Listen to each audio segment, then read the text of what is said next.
और सरकार को भी साफ संदेश है कि कान खोल के सुन ले, अगर हम बनाना जानते हैं तो भी उखाड़ना भी जानते हैं। इस टोल टैक्स को खत्म करने का काम किया जाए। हिंदुस्तान को आज़ाद हो गया 78 साल हो गए। दिल्ली में पहला टोल टैक्स जो लगाया गया है केंद्र में बैठी हुई भाजपा की सरकार के द्वारा लगाया गया। नितिन गडकरी साहब ने सदन के अंदर खड़े होकर चिल्ला चिल्ला के ये कहा था कि भारत में 65 पैसे प्रति किलोमीटर से ज्यादा टोल नहीं होगा। मैं पूछना चाहता हूँ नितिन गडकरी साहब से, साहब ये 30 किलोमीटर का रोड है, 30 किलोमीटर के रोड पे आपने 235 रुपए सिंगल और डबल ट्रिप के 350 रुपए ले लिए। वो 65 पैसे वाला रूल आपका कहाँ गया? सरकार को सीधी सीधी चेतावनी है, 20 तारीख तक का समय आपके पास है, या तो इस समस्या का समाधान निकालो, वरना 21 तारीख को यहाँ से परिंदा भी पर नहीं मार सकता, इस घेराव को करने का पूरा दिल्ली के हाथ में। अभी महीना भर भी नहीं हुआ है जब दिल्ली में प्रधानमंत्री नरेंद्र मोदी ने UER2 यानी कि अर्बन एक्सटेंशन रोड 2 का उद्घाटन किया था। इसका विरोध शुरू हो गया है। नमस्कार, मैं हूं शरद शर्मा, आप देख रहे हैं शरद शर्मा ऑन ग्राउंड। मैं UER2 पर हूं। UER2 जो कि अभी हाल ही में इसका उद्घाटन हुआ है, ये सिंघू बॉर्डर से दिल्ली एयरपोर्ट को जोड़ता है। बताते हैं 40 मिनट का समय ही लगता है, इसलिए दिल्ली के विकास में और गति में ये एक अहम कदम माना जा रहा है। लेकिन जहां पर ये रोड बनी हुई है, जहां पर ये टोल इसका बना हुआ है, यहाँ के गांव वाले इसका विरोध कर रहे हैं। क्यों विरोध कर रहे हैं? वो इसलिए विरोध कर रहे हैं क्योंकि उनका ये कहना है कि ये पहली बार हो रहा है कि उनको दिल्ली में टोल देना पड़ रहा है, क्योंकि यहाँ जहाँ पर ये बना है, यहाँ पर एक टोल प्लाजा बना है, ये मुंडका बक्करवाला टोल है। तो यहाँ पर टोल लगता है एक साइड का 235 रुपये और आना जाना जो है 350 रुपये। तो यहाँ के जो गांव के लोग हैं उनका ये कहना है कि हमने इस सड़क के लिए ज़मीन भी दी, ठीक है, और हमें आसपास आने जाना करने के लिए पैसा क्यों दें? हम दिल्ली में ही हम घूम रहे हैं या लोकल में ही घूम रहे हैं, तो हम जो है पैसा क्यों दें? तो किसान इसका विरोध कर रहे हैं और इसीलिए 360 गाँव की महापंचायत जो है इसके विरोध में बुलाई गई है। अंदर हम पंचायत में भी चलेंगे, यहाँ पे लोग बाग खड़े हैं। आप कौन से गांव से हैं जी? मदनपुर डबास। है जी, मदनपुर डबास। अच्छा जी, मदनपुर डबास, रानी खेड़ा, बक्करवाला, मुंडका, ये सारे आसपास के गांव हैं। तो इनका ये कहना है भाई एक गांव से दूसरे गांव में जाना हो तो ये टोल क्रॉस करना पड़ता है। तो टोल क्रॉस करना तो ठीक है, लेकिन हम उसके लिए पैसा क्यों दें? बताइए जी, नाम क्या है आपका? वीरेंद्र कुमार। टोल देने में दिक्कत क्या है जी? पूरी दुनिया टोल दे रही है, अब तो भारत तो खूब टोल दे रहा है। 3 किलोमीटर 4 किलोमीटर पल्ली तरफ में गाँव है। अच्छा, जैसे कौन सा गांव बताया आपने? मदनपुर डबास। मदनपुर डबास है। तो थोड़ा समझाइए कि अगर आपको किसी दूसरे गांव में जाना है तो टोल क्रॉस करना होता है। बक्करवाड़ा आना पड़ेगा तो ये टोल लगेगा यहाँ। अच्छा, बक्करवाड़ा तक आने में भी टोल लगेगा। अच्छा भाई, ये बता रहे हैं पास में इनका गांव है मदनपुर डबास, तो ये बक्करवाला पे भी आएंगे जहाँ पर अभी हम यहाँ खड़े हैं, तो यहाँ पर भी इनको टोल देना पड़ रहा है। हाँ जी। देखो, दिल्ली देहात में आज से पहले आपने भी देखा होगा। गांव बताओ जी अपना। मैं तो पालन 360 प्रधान जी के साथ हैं। अच्छा, और उन्हीं की देखरेख में ये प्रोग्राम चल रहा है, सुंदर सोलंकी जी के। हाँ। दिल्ली देहात में आज तक कोई टोल टैक्स आप कभी बताओ लगा था कभी? हाँ। इतनी कौड़ियों के भाव में जमीनें लिए, 11 रुपए गज के हिसाब से जमीनें ली हुई है। ये 11 रुपए गज हमारी जो द्वारका बसी है 11 रुपए गज में बसी हुई है। अच्छा। और आज देख लो यहाँ लाखों में करोड़ों में या कोई हिसाब ही नहीं है कितने बिक रही है। अच्छा। उसके बाद हमारे ऊपर भी ये टोल, मान लो मेरा शहर गुड़गांव आया, कहीं जाना है सामान लेना दिन में 2 बार भी, तो क्या मैं आने जाने में टोल टैक्स ही देता रहूंगा? आप ये देखो ना, मेरी मजबूरी देखो, घर से मेरे यहाँ बाजार तो मार्केट है नहीं गाँवों में। हाँ। उसके लिए मेरे को शहर कहीं थोड़ा नजदीक कस्बे में जाना पड़ेगा। हाँ। तो कितना टोल टैक्स देंगे हम? एक बार टोल टैक्स का थोड़ा दिल्ली में इतिहास बता दूं। दिल्ली में टोल टैक्स नहीं लगता है। हाँ, कुछ समय पहले तक ये हुआ करता था कि एक DND हुआ करता था, नोएडा से आपको दिल्ली में आना है तो उसके लिए जो है टोल लगता था। एक गुड़गांव में टोल लगा करता था कि गुड़गांव से आपको आना जाना दिल्ली में करना है तो आपको टोल देना पड़ता था। लेकिन ये तो दिल्ली से बाहर की बात थी। आज तक दिल्ली के अंदर कम से कम मैंने नहीं सुना और आपने भी नहीं सुना, तभी आप लोग विरोध कर रहे हैं। ये सच बात है। ठीक है, तो दिल्ली के अंदर में लोकल में, और ये इनका ये कहना है कि मान लो एक गांव से दूसरे गांव में जा रहे हैं या लोकल में इधर से उधर जा रहे हैं तो इसमें टोल क्यों दें? बिल्कुल ठीक बात है। हमारा भाईचारा है, गांव में शादी ब्याह है, दुख सुख में हम जाते हैं कहीं भी, तो दिन में अगर हम 4 बार भी गए तो 4 बार टोल ही देते रहेंगे, तो फिर हमारा कैसे चल पाएगा बताओ। भाई 235 रुपए एक साइड से है और 350 रुपए आना जाना, तो 3-4 बार कर लिया तो 1000-1200 रुपए तो इनके वैसे ही लग जाएंगे। उसके अलावा देखिए, समझने सोचने की बात ये है, जब गाड़ियों का एक बार वन टाइम टैक्स दे रहे हैं कार वाले, है ना, और स्कूटर्स वाले तो चलो नहीं शायद लगेगा, पर कार वालों को भी क्यों लिया जाए टोल। और जब है रोड बनाने के लिए तो सरकार के पास करोड़ों अरबों रुपया आ चुके हैं ऑलरेडी टोल के भी, और ये जब इसे सबलेट करते हैं दूसरी प्राइवेट पार्टीज को तो मुनाफा वो कमाते हैं, ये रोड बनाने के लिए ही पैसा नहीं लेते हैं। और ये ज़मीनें हमारी गई हैं, जब हमारी ज़मीनें गई हैं तो क्या हम लोगों को इतनी भी सुविधा नहीं मिले कि हम लोगों को यहाँ से टोल की सुविधाएं मिले। और उसके अलावा दिल्ली में जब टोल नहीं था तो यहाँ बनाने की क्या ज़रूरत थी, दिल्ली से बाहर निकल के बना लेते। और टोल करोड़ों अरबों रुपए की संपत्ति है जो कि ऑलरेडी सरकार के पास आ चुकी है, आने के बावजूद कब तक लेंगे पैसे। और या फिर एक टाइम का जो टोल लगता है वो बंद किया जाए कारों का, है वो जब बंद करेंगे तो आप टोल ले लीजिए। विदेशों में आप लोग यात्रा करने चले जाते हो, वहाँ कुछ सीख के भी आओ नेताओं, और खुद ये प्रधानमंत्री रोज जाता है, प्रधानमंत्री को ये पता होना चाहिए बाहर टैक्स कैसे लिए जाते हैं। एक चीज़ बताऊं आपको, थोड़ा टोल का और बताऊं, जैसे हम यहाँ से मेरठ मुजफ्फरनगर की तरफ जाते हैं तो वहाँ पर टोल लगता है, तो ये मेरठ और मुजफ्फरनगर के बीच में, तो वहाँ पर हम ये देखते हैं कि पास के गांव वालों के लिए एक व्यवस्था होती है कि साइड में एक लेन बनाई जाती है और वहाँ पर गांव के लोग जो है अपना आई कार्ड दिखा देते हैं, आधार दिखा देते हैं, जिससे ये एस्टेब्लिश हो जाता है कि भाई ये आसपास के ही हैं, इनसे आपने टोल नहीं लेना है। तो क्या ऐसी एक व्यवस्था यहाँ पर नहीं की जा सकती है, ये सरकार को सोचना चाहिए। आप कौन से गांव से आए हैं जी? टिकरी से भाई। टिकरी तो पास में ही है यहाँ से। हाँ पास में है। हाँ। देखो कम से कम ये टोल टैक्स के चारों तरफ है। हाँ। 10 किलोमीटर एरिया में जो भी गांव आते हैं वे माफ होनी चाहिए। अच्छा भाई, इनकी मांग है 10 किलोमीटर के दायरे में जो भी गांव आते हैं इन सब में मांग होना चाहिए। 10 से 20 किलोमीटर। अच्छा भाई 20 किलोमीटर, ठीक है। ताऊ जी ने संशोधन किया है जी। हाँ। अच्छा, ताऊ के साथ ना जी नहीं लगता है यहाँ पर, ये तो हरियाणा का जो इलाका जाता है यहाँ जी नहीं लगाया जाता। ताऊ अपने आप में बहुत ही सम्मानजनक शब्द है जी। भाई ऐसा है जैसे हरियाणा के अंदर है। हाँ। रोज का टोल टैक्स है। हाँ। उसका प्रेम संभाल गाँव तक और खराड़ वगैरह वहाँ के 15-20 किलोमीटर के एरिया में हाँ। वहाँ के देहात के लोग आ जा सकते हैं। अच्छा, उनके लिए कोई टोल टैक्स नहीं है। आप ही बता दो जी, जो बता जिस गांव की जमीन जाती है हाँ। उनका भी फ्री होता है। हाँ, उनका तो फ्री होता ही है। अच्छा, और हरियाणा में कह रहे हो? हरियाणा में भी होता है, पूरे ऑल इंडिया का रूल है। तो जहाँ जिस गांव की भूमि पे टोल जाता है, रोड क्रॉस होता है नेशनल हाईवे NHI का, तो और बाकी जो दिल्ली देहात का भी है, पूरे ऑल इंडिया की बात है। बाकी जहाँ ये जिस गांव से रोड निकला है वहाँ फ्री होना चाहिए। काम से नहीं, कच्ची कॉलोनी से भी लोग आए हैं। अच्छा, आज पंजाब भी घूमे, सारे घूमे, बढ़िया अच्छी वो करो आप और करते रहो। बिल्कुल। कौन से काम के हो जी? मैं यहीं का मुटके का हूँ। अच्छा, मुंडका के हैं जी। सुन पार्क से ही हूँ। क्या मांग करने आए जी यहाँ? मांग ये है टोल फ्री होना चाहिए भाई, टोल फ्री की, क्योंकि तो जब ये बन रहा था तब तो आप चाह रहे होंगे जल्दी से बन जाए तो बढ़िया से वो काम हो जाएगा, बढ़िया रोड बनेंगे। और ये बन गया तो अब फिर मुसीबत, अभी तो महीना भी नहीं हुआ। भाई से पूछो, अच्छी रिकॉर्डिंग कर रहे हो। गांव के साथ यहाँ कॉलोनी एकता के लोग भी आए हैं। अच्छा। कच्ची कॉलोनियों के लोग। दिल्ली में सबसे ज्यादा जिसके साथ विश्वासघात हुआ है हमेशा कच्ची कॉलोनियों के साथ हुआ है। अच्छा। क्योंकि कच्ची कॉलोनियों में कभी विकास पहुंचा ही नहीं। वहाँ के लोगों का ये कहा जाता है, नेताओं की भीड़ में शामिल होने के लिए जाते हैं, वो 100 रुपए में बिक जाते हैं कच्ची कॉलोनी के लोग।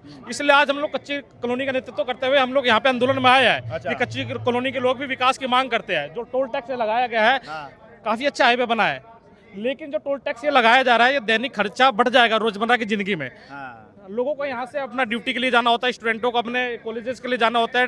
डेली दिनचर्या के जीवन में अगर थोड़ा सा भी आर्थिक बोझ बढ़ेगा तो दिल्ली में पहली महंगाई इतनी है। लेकिन एक बात और दर्शकों को समझा दूं, असल में गांव की जमीन पर जैसे ये हाईवे बन रहे हैं, ये UR2, द्वारका एक्सप्रेसवे या जितने भी हैं सब गांव की जमीन पे बनते हैं, तो गांव की जमीन पर ही जो है कॉलोनियां भी कटी हुई हैं। तो इसीलिए भी कॉलोनी वाले साथ में हैं कि भाई खाली गांव वालों का मसला नहीं है, ये हमारा भी मसला है। ठीक कह रहा हूँ जी? बिल्कुल, गांव एकता के साथ कॉलोनी एकता साथ के साथ खड़ा है, कंधे से कंधे मिला के। तो ये टोल टैक्स मुक्त होना चाहिए UR2 के पास से। ठीक है जी, बहुत शुक्रिया जी। आओ जी। हाँ जी, एक मिनट आपके पास। हाँ जी। देखना आपकी वीडियो। अच्छा। शुक्रिया करूँ। अच्छा, ठीक। आप सच्चे हो क्योंकि सत्ता के साथ नहीं हो, हाँ, इसलिए आप सच्चे हो, नहीं रही हो, ऐसे ही रहिए। ठीक है, बहुत शुक्रिया जी। हाँ जी, क्या कहना चाह रहे जी? गांव बताओ, कौन सा गांव है? गांव बकरवाला जी। बक्करवाला कहीं है? ठीक है, जी ठीक है। जी हाँ। बताओ जी, क्या कहना चाह रहे हो? बस ये कहना चाह रहे जी, ये टूल टैक्स जो है एकदम से गलत है। ये हमारी जमीन पे और हमारे से टूल टैक्स लिया जा रहा है। हाँ। और इस टूल टैक्स के आसपास के सभी गांव के जितने मेरे भाई बंधु हैं सबको दिक्कत है जी। ये टूल टैक्स नहीं लगना चाहिए। बहुत से लोग ये समझेंगे कि अरे भाई आप थोड़ा इधर उधर से चले जाइए, या जो है कई अखबारों में ये बात छपी है कि आपको जो है दूसरे रूट दिए गए हैं कि भाई आपको टोल नहीं देना है तो इधर उधर से घूम कर निकल जाओ। दूसरे रूट पर रास्ता इतना खराब है कि फुट 1.5 गहरे गड्ढे हुए, कहीं भी आसपास में कहीं भी रास्ता नहीं है। ना टू व्हीलर के लिए, ना फोर व्हीलर के लिए, ना कार के लिए, किसी भी व्हीकल के लिए कोई रास्ता नहीं है। अच्छा, आसपास के रास्ते इतने खराब है, ना बुझो बात।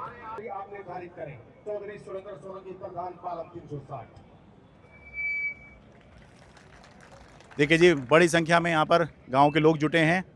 ये बात साफ है कि यहाँ पर गांव वालों को जब तक इस टोल के आसपास के 10 किलोमीटर के गांव वालों को जब तक टोल फ्री नहीं हो जाता, यह आंदोलन जारी रहेगा। आप सबको धैर्य बना के रखना है। जैसे मैंने पहले कहा था कि हमारी पंचायत की कुछ प्रणाली है, परंपरा है, उसको बिल्कुल नहीं तोड़ना है। अगर पंचायत का आदेश होगा तो चाहे वहां जाकर बैठना पड़ो और चाहे टोल बंद करवाना पड़ो, लेकिन पंचायत के फैसले के बिना कोई नहीं जाएगा, एक भी आदमी। तो इसलिए जब भी जो भी साथी आए अपने विचार रखे किस तरीके से इस पूरी कार्यक्रम को चलाना है। कदे कोई न सोचता हो हमने एक टोल के 300 दे के 350 क्यों मत हमारे लगने दो अपने तलने के मतलब है। और तब भाई देखिए बात ऐसी है, ठीक है, कि पहले जब ये बना, जब यहाँ पे जमीन ली तो किसानों से प्रॉमिस कुछ और किए थे। अच्छा, और सुप्रीम कोर्ट की गाइडलाइन कुछ और हैं। अच्छा, थोड़ा बताइए दर्शकों को, बताइए। सरकार ने भी, कानून ने भी, कानून कहता है कि जहाँ की जमीन ली गई है, वहाँ की जमीन जिनकी भी ली गई है उनको कुछ ना कुछ छूट तो मिलनी चाहिए। ये तो सब में होता है। और जब ये बना था तब भी पब्लिक से यही कहा गया था कि यहाँ आपके लिए टोल फ्री है, ऐसा कुछ होगा ही नहीं। अच्छा, ये मौखिक रूप से बताया गया था? सिर्फ मौखिक रूप से, लिखित रूप से वैसे कोर्ट देता है, लेकिन फायदा क्या उसका। अब दोनों चीजों से सरकारें फिर चुकी हैं। पहले जो केजरीवाल सरकार थी उसके टाइम पे तो बन ही रहा था ये, तब उसने कोई विरोध नहीं किया। अब बीजेपी बन भी चुकी है, लेकिन फिर भी अब यहाँ के जो एमएलए हैं उन्होंने क्या किया, सोशल मीडिया पे एक दिन आके कह दिया कि भाई आप इसका विरोध मत करो, आपके लिए फ्री है।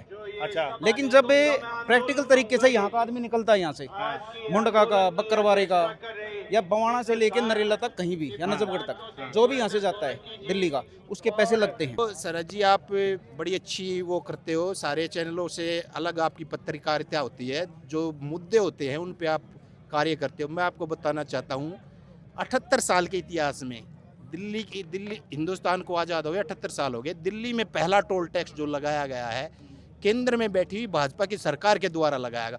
और मैं आपसे पूछना चाहता हूँ, आपके चैनल के माध्यम से लोगों से पूछना चाहता हूँ, बताइए 350 रुपये टोल टैक्स आज तक हिंदुस्तान के इतिहास में इतना महंगा टोल टैक्स कहीं भी नहीं लगाया गया जो दिल्ली में लगाया गया है।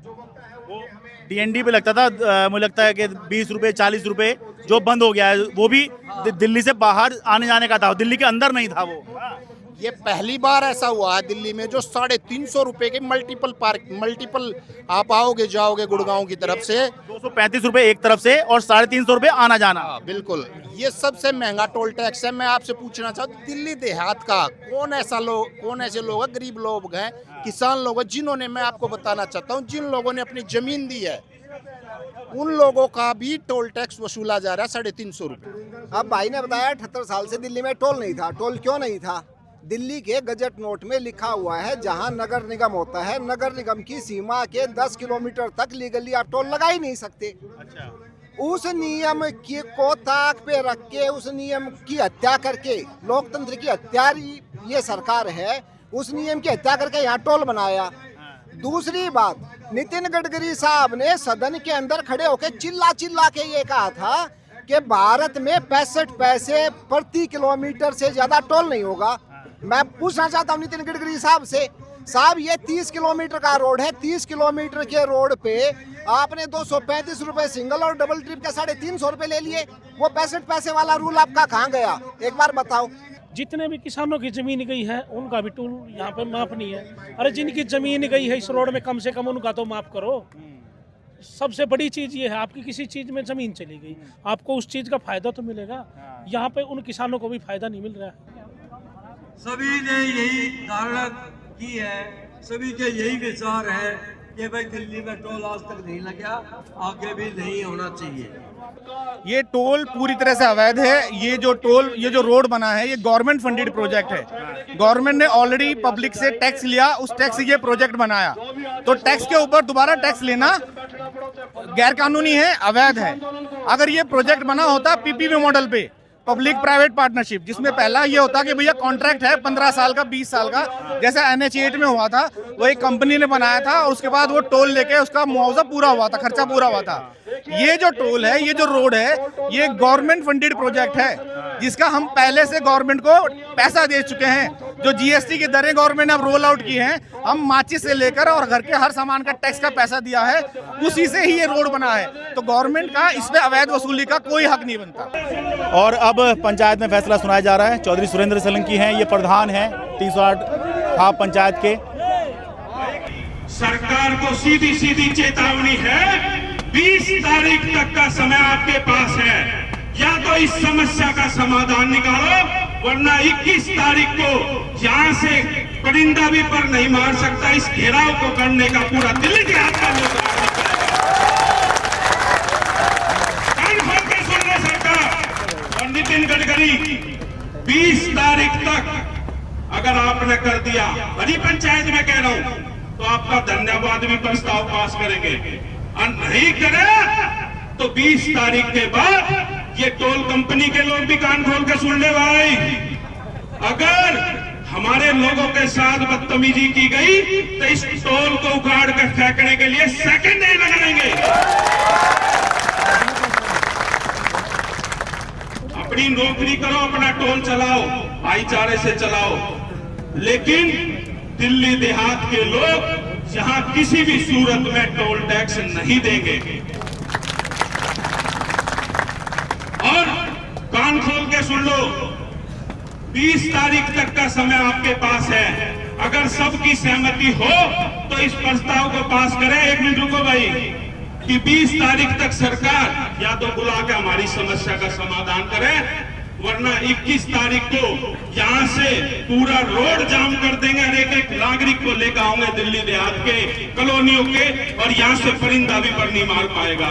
अगर सहमत है तो हाथ उठा के बताओ भाई, हाथ उठाए रखो, बोलो गौ एकता, गौ एकता, अपना हक है, अपना हक है, अपना हक है। तो भाई फैसला हो लिया। अभी बता रहा हूं, उसकी भी जल्दबाजी मत करो, मेरे दिमाग में एक चीज फीड है कि भाई 20 तारीख तक का समय सरकार को दे दिया। पुलिस वाले अधिकारी खड़े, मैं एक अनुरोध करना चाहता हूं प्यार से, ये यू टर्न के जो पत्थर लगाए हैं ये अभी हटेंगे, या तो आप हटवा दो ना तो हम हटाओगे। 5 मिनट का समय आपको दिया जाता है, या तो ये पत्थर हटाओ, अन्यथा पत्थर तो हम आज हटा के ही जाएंगे। दोनों साइड के यू टर्न के लिए। तो इस पंचायत में फैसला लिया गया है कि सरकार को 20 सितंबर तक का समय दिया गया है कि 20 सितंबर तक अगर ये टोल जो यहाँ के लोगों पे लगा है ये नहीं हटाया गया तो फिर 21 तारीख से ये जो रोड है UER2 और इस पर ये जो मुंडका बकर वाला टोल है इसको जाम किया जाएगा। अब 20 सितंबर तक का अल्टीमेटम सरकार को दिया गया है। 21 सितंबर को आगे क्या होगा ये एक बार फिर से हमें आना होगा, या फिर अगर सरकार मान जाती है तो संभव है कि यहाँ पर दोबारा ना आना पड़े। मुंडका बकरवाल टोल UER2 से अपने कैमरा सहयोगी अमन कुमार के साथ मैं शरद शर्मा।